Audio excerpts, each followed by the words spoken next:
ये हम तुमको रहस्य की बात बता रहे हैं।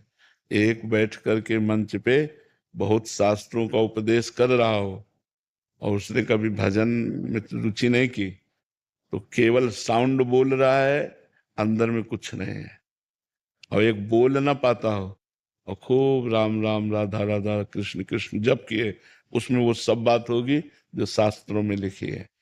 भजन से ही सब बात बनती है।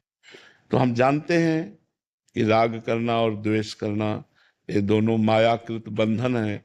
ये दोनों हमको आवागमन में फंसाते हैं, बार बार जन्म, बार बार मरण में। लेकिन हम इनको हटा नहीं पाते हैं। अनुकूलता में राग होता है और प्रतिकूलता में द्वेष होता है।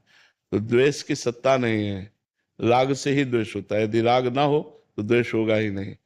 अगर काम ना हो तो क्रोध होगा ही नहीं। कामा संजायते क्रोधा, ऐसे ही राग से द्वेष होता है। तो हम राग जब करते हैं तो अनुकूलता को लेके करते हैं। वो अनुकूलता होती शरीर, वस्तु, पदार्थ, अपनी चाह की अनुकूलता। यही तो माया है। चाह मिटानी है, अनुकूलता का भाव मिटाना है। और ये राग तभी नष्ट होगा जब हम भजन करेंगे। भजन के बिना तो सिर्फ बातें हैं, और बातों से माया पर विजय प्राप्त नहीं की जा सकती।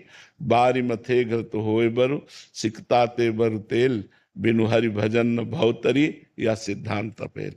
ये अटल सिद्धांत है कि बिना भजन के आप संसार के राग द्वेष, दुखालय, जन्म मरण, इससे आप पार नहीं हो सकते। इससे पार तभी हो सकते हो जब भजन करोगे। चाहे बालू पेरने से तेल निकल आवे और जल मथने से घी निकल आवे, असंभव है।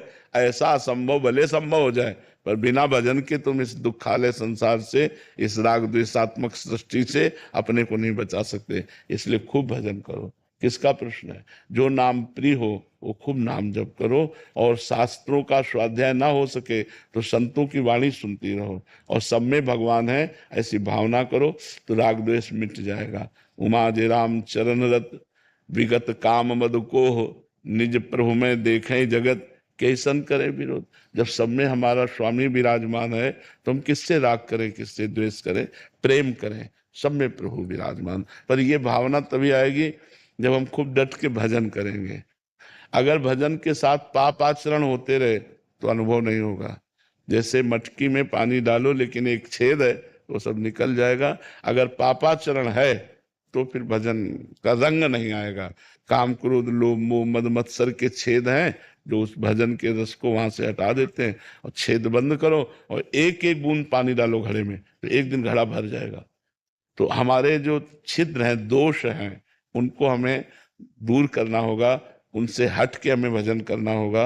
अगर हम गंदे आचरण भी करते रहे, भजन भी करते रहे, तो फिर वो भजन होगा नहीं जो माया का नाश करता है। पापवंत कर सहज स्वभाव, भजन मोर ते भाव न काऊ। अगर पाप आचरण होंगे तो वो भाव ही नहीं बन पाएगा जो भजन का बनना चाहिए। नहीं तो भजन से सब मिट जाएगा, राग द्वेष सब मिट जाएगा, काम क्रोध सब मिट जाएगा। खूब भजन करो। लवकुश यादव जी। राधे राधे महाराज। राधे राधे महाराज जी। महाराज जी, इष्ट निष्ठा और शरणागति में दृढ़ विश्वास कैसे हो? हाँ, वो जब हम इष्ट के प्रति समर्पित होने का भाव करते हैं, तुम्हारी शरणागति पुष्ट होने लगती है। शरीर से जितनी चेष्टाएं हों वो शास्त्र सम्मत हों। शरणागति का जो प्रथम सोपान है वो शरीर है।